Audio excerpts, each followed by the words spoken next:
This is my pump house for my irrigation system. So I have a well that pumps water into this tank. It slowly builds up. That's what that gauge is. And then this is where all the water from my irrigation system comes from. So I was trying it out yesterday because it's just coming out of winter.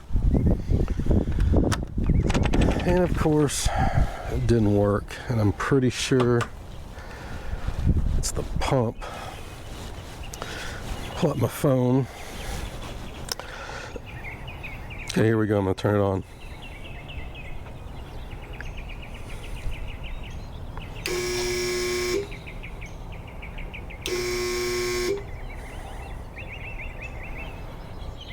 We'll try it again.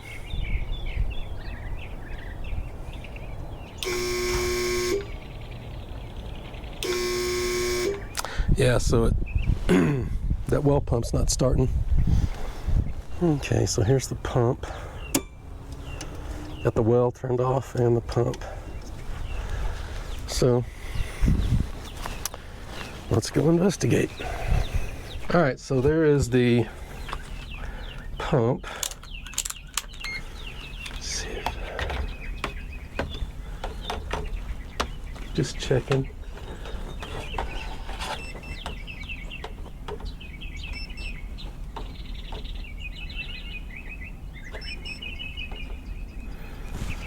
Making sure it's not picking up any voltage.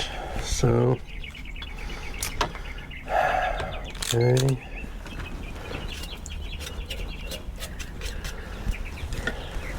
So where the capacitors are, I believe. From my understanding, how this stuff works, there's going to be a, since there's two here, it's either for a 2-speed pump or there's a start and a run capacitor. I don't know which is which, so take these covers off and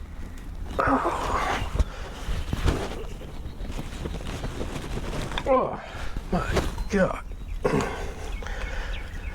See what we got under here.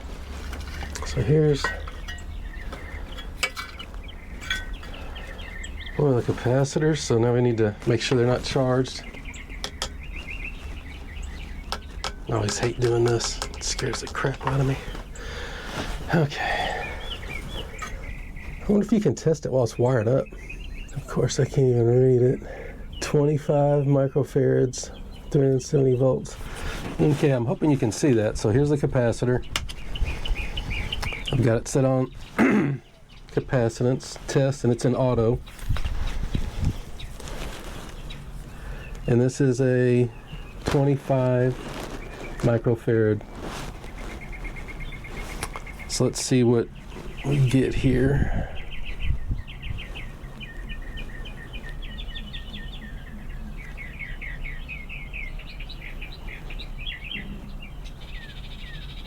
So it's at 23, and they're usually plus or minus 10%. So 10% of 25 is 2.5. So anywhere from 22.5 to 27.5 should be valuable, or valid. So that means this capacitor is good.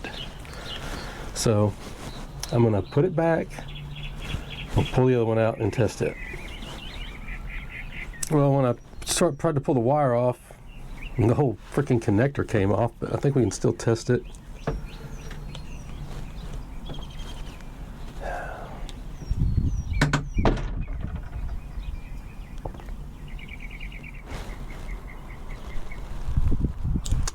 Yeah, I don't know.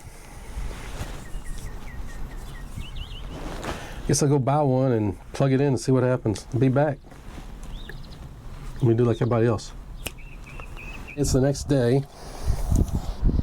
127. It's supposed to be between 108 and 130. So, sounds good to me.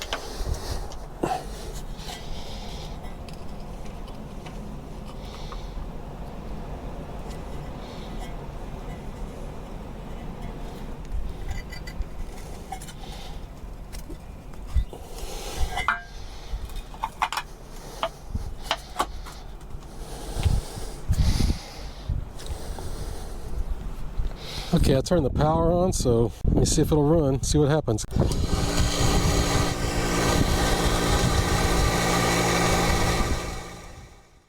Okay, I feel I got lucky on this repair. The capacitor was less than $20 and it was a relatively easy fix.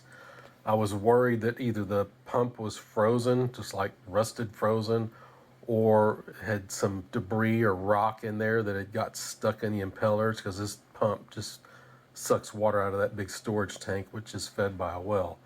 So I'm really glad that it was such an easy fix. And knowing how to test a capacitor and discharge it is also very important, because a capacitor is just basically like a little electrical energy grenade. It stores all this energy and then it releases it instantaneously.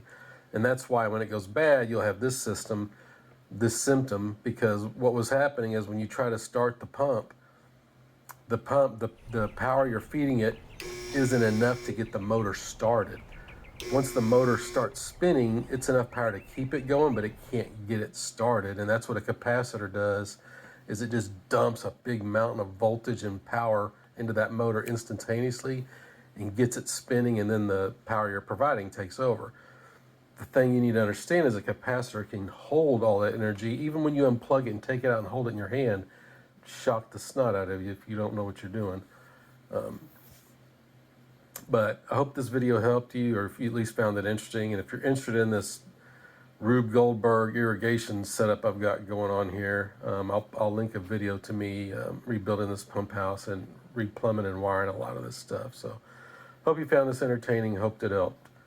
See ya.